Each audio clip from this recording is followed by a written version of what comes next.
You can live here on the Suncoast for decades and still discover fascinating places and things that maybe you never knew existed. ABC 7's Linda Carson takes us to one such place, a well-kept secret along Philippi Creek. The Old Main Colony is located just off Philippi Creek. It's in the Philippi Crest community, and it consists of 45 homes and a community center. It was called the Main Colony because most of the early residents came from Maine. That was a group of actually railroad men for the most part that came down and they built their homes here. A lot of the historic homes you'll see in this area in from the 20s and 30s were built by them. They built a wide range of homes. There's one two-story over on Ashton. Most of them are single-story, and some of them are really tiny because they were built as winter homes. And they were built of sturdy material. So much of the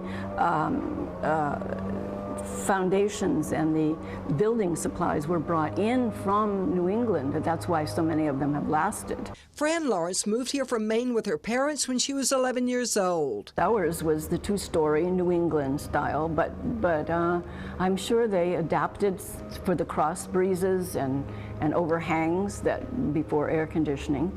So, but they're all little cottages, bungalows and cottages, and well-kept yards. And they built amenities. On the other side of Ashton Road, there was a small golf course that they built for their entertainment too. They also had access to the creek.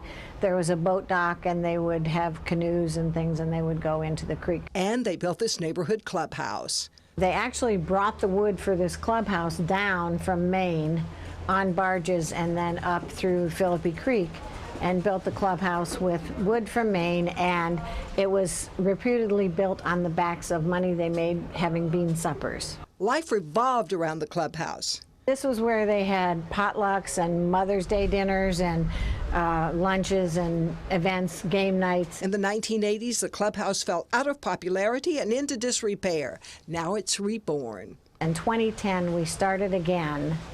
And we've been cleaning and building and fixing and painting and turning it into a hub for activities. And they have events for all ages. We have everything from ice cream socials to birthday parties, all the way up to card games and bridge, house concerts and potlucks. And those who started this club back in the 1920s would be delighted to know that it's still used as much today as it was in their day. They have more than 12 major events a year here, and it's still the heart and soul of the Philippi Crest community. Linda Carson, ABC 7, your Suncoast News.